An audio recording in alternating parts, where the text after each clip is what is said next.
But I also was interested in knowing that how are the Americans taking this Iran war? What is the reaction? Because you have midterm elections soon in America.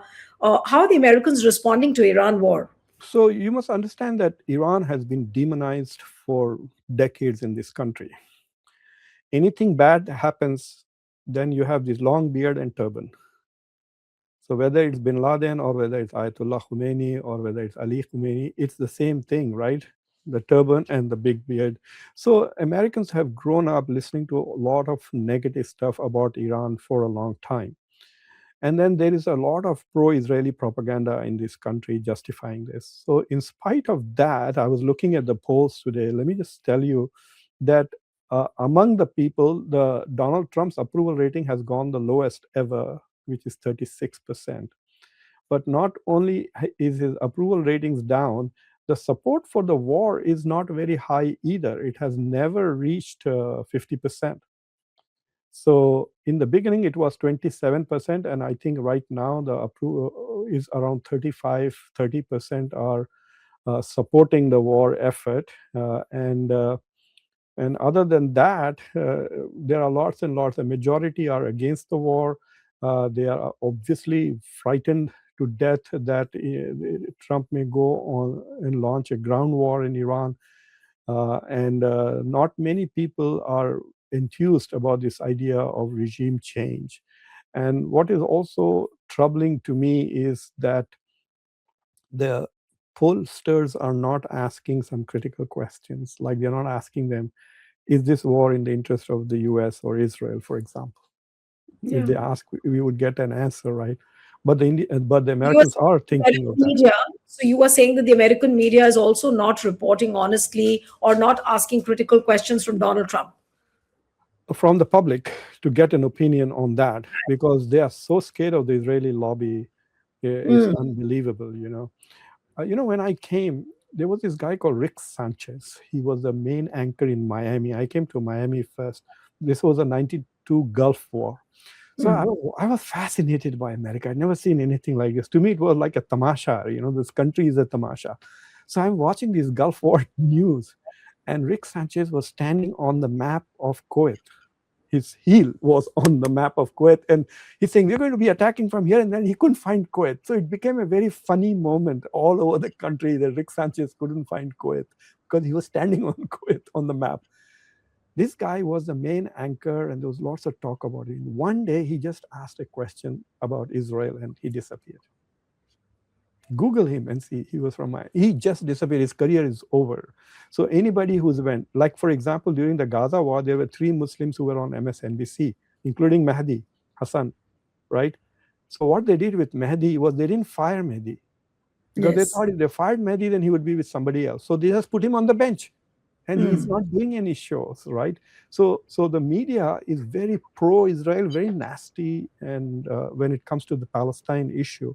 So they're not asking questions which will expose the extent of the Israeli lobby's influence on American public opinion with regards to this war or genocide, etc. So for example, if I ask ChatGPT to create a thumbnail with genocide of Gaza, it refuses to do it. Oh my God. It says it's debatable. I said, no, you're on the take from APAC. It's, no, I'm not. But when I go to Grok and say that, Grok says, oh, that's because ChatGPT is on the take from the Israeli lobby. But so even AI is now like it has its own internal guardrails, as if AI is afraid of being accused of being critical of Israel. So the public opinion polling is not very honest.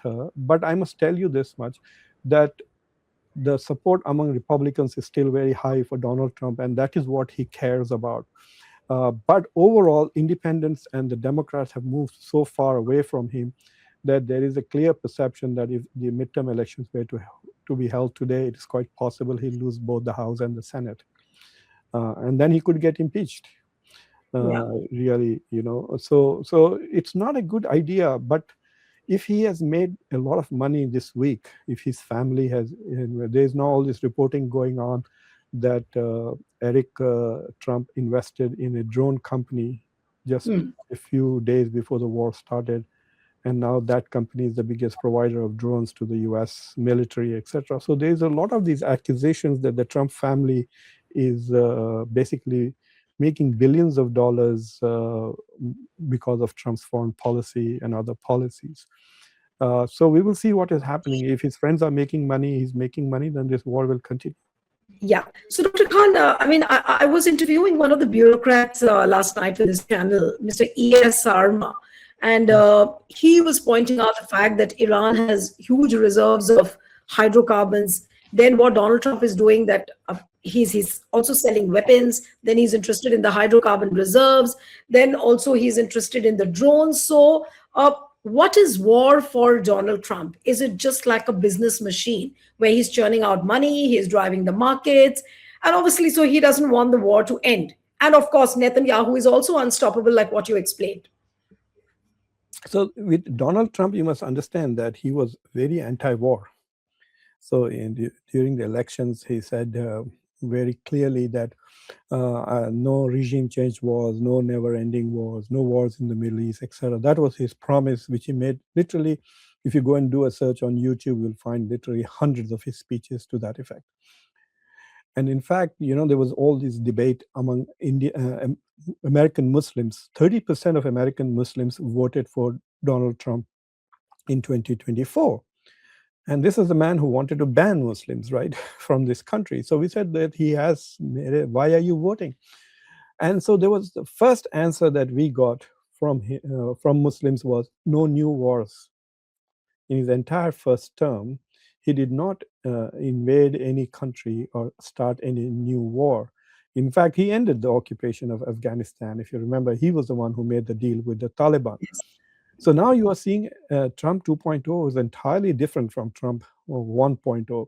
And war has become, well, let's not say war, but diplomatic aggression has become his main instrument, whether it is tariffs or the military. When he could use tariffs, he was using tariffs. Now the Supreme Court doesn't allow him to use the tariffs. So he's actually using the Department of War. He named it the Department of War. That is what was the original name, by the way. It used to be Department of War, then became Department of Defense. So this is something new, and it's not very well thought out. Donald Trump's administration released the national security strategies and national defense strategies. What they're doing in Iran, completely contrary to what they said their strategies are. So there is a theory that Israel has dragged Donald Trump into this, and there's the power of the Israeli lobby. If you remember that very senior American counterterrorism official, Joseph Yes. Kent, who was the director of National Counterterrorism Center, when he quit, he said, I quit because this war is being fought for Israel and under Israeli lobby's pressure. So there Yes. is some truth to it, but not entirely. There are other aspects to it too. So No, but uh, is there a general resentment within the ranks of Trump's administration? Like Joe Kent, of course, is one example where he put in his papers. Then after that, we also saw Tulsi Gabbard saying a few things. Is Donald Trump losing support within his own administration somehow? so if you look at the big guys, none of the big guys has reneged, right? We know that JD Vance is against this war. There's no doubt about it. We know that Marco Rubio has become a pakka naukar. He's learning from I think from Dr. Jaishankar how to be a foreign minister. Whatever the boss says goes, right? He's trying to just explain rationally and more articulately whatever Trump is trying to do. And he's becoming quite popular because behind the scenes there is a contest between JD Vance and Rubio for presidency in 2028. We are now just 2 years away from the next election cycle.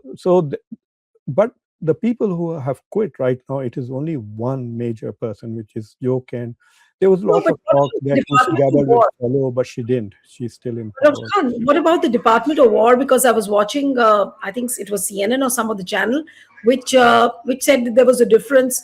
Donald Trump said that no, it was Pete Hegseth who ordered the war. Then Pete Hegseth again, I saw him lauding Donald Trump. Now, what is going on within the Department of War? Are there So differences? there is a disagreement in the military and the political side of it, right? The civilian side of it. For example, the Joint Chiefs, was very clear that the goals that you are setting cannot be achieved in the short run. The war will be very bloody, very expensive, and very long. That is the military's position very clearly. So he's I don't know why the Trump administration assumed that we'll bomb the hell out of Iran for 1 week and then the Iranians will just, surrender. I mean, this was the same assumption they made about Iraq war. There was this rumor that George W. Bush's administration was searching for an Impala. You know what an Impala, the old 1950s convertible Impala that John F. Kennedy used to ride in. So they were searching for such a car so that G.W. Bush could go through Baghdad as a liberator, waving. उसको तो जूते पड़ने वाले थे, and they were throwing shoes at him if he had done that.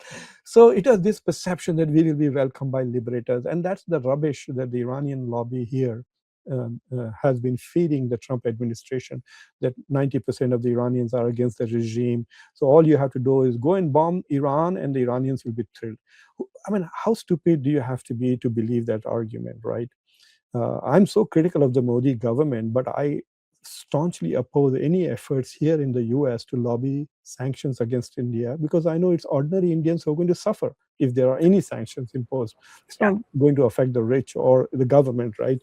So the Iranians dreaming that they would be bombed to hell their country, and Iranians are very proud of their heritage. It's like saying that imagine we get into a war and some idiot drops a missile on the Taj Mahal. Can you imagine what a loss that would be? Even if you rebuild it, it's not the same thing again, right? So the Iranians don't want their heritage to be destroyed in this war, and Netanyahu is nasty enough to do that. Mearsheimer, I don't know who it was, said that. I think Tucker Carlson said that Israel is the ugliest country in the Middle East. And it just envies the beauty of the rest of the Muslim world, and so they're going to destroy all the beautiful things that Iran has. So there are all of these reasons why I don't think that the Iranians would have. That is what the Trump administration, or like the French, the French, in order to preserve their heritage, immediately surrendered. Otherwise, Germany would have bombed Paris like it bombed London. But no, these guys are fighting back, and they're fighting hard. And I was listening to the former chief of MI6, the British counterintelligence, and he says that he thinks that Iran has an upper hand in this because it controls the Strait of Hormuz. Uh, uh, and Trump is also constantly lying about the way the war is going. That we have completely destroyed Iran's navy.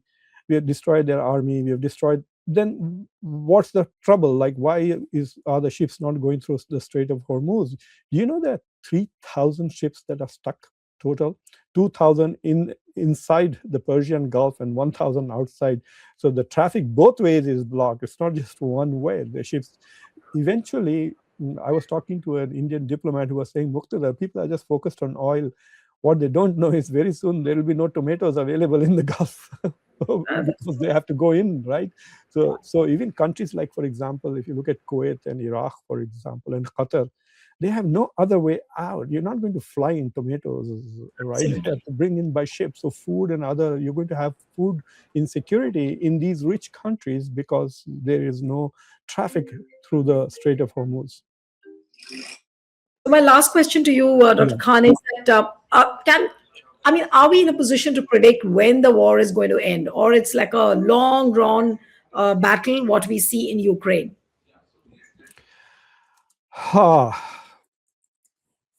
That's very difficult to say. If Yeah. he needs to, my estimate is that he will need a much bigger army than they even sent into Iraq. So we are looking at close to 500,000 people. That is not going to happen. To occupy Iran, Iran is 4 times bigger than Iraq. Iran's size is half of India's size. So it's a huge country, and 92 million people. Occupying it is not going to be easy. Maybe they can occupy Tehran, I don't know, but it is going to be terrible. So this idea is not possible. Will they continue shooting missiles and drones and bombs at each other? Yeah, that could go on and on. Like what is happening with Iraq, with Russia and Ukraine? It's like they're just playing shuttlecock. So with drones. There also doesn't seem to be any possibility in the sight of the Strait of Hormuz also opening. That will there'll be a lot of pressure on Iran to do that. There will be a lot of pressure on Iran to do that. And because it's going to create a global recession, Nilu, if that doesn't happen. Look at Yeah. the problem that you're already having in India with cooking gas, right? India has supply of 18 to 20 days on petrol and diesel. Everything is going to go through the roof. So to countries like India, the economy could go down. Not just India, but South Korea, Japan. They are going to be hit very hard. So there will be a lot of pressure on Iran from the rest of the world. It is quite possible that they may start paying that $2 million per ship toll, which probably they should, because if they don't do that, then the insurance has already gone up 1,000% on the ships itself. Plus, if the ships are taking longer route, then the cost goes up anyway. So it is possible that if Iran is able to hold on to the Strait of Hormuz, then there will be some cost involved to it. And by the way, all the payments are being made in yuan, so there is a de-dollarization also going on because of Iran's control of the Strait of Hormuz. Yeah. Imagine before this, there were 150 ships a day. Now you have had less than 20 ships in the last 1 month. So it's a pretty serious bottleneck. And there are no solutions with short-term solutions. They will take years and years to get around, build pipelines, etc. Absolutely. Yeah. Yeah. Thank you so much, Dr. Khan. It was a lovely conversation, and I guess it's quite a late night now for you. You take care. Thank you very much. Thank you very much. Bye. Thanks.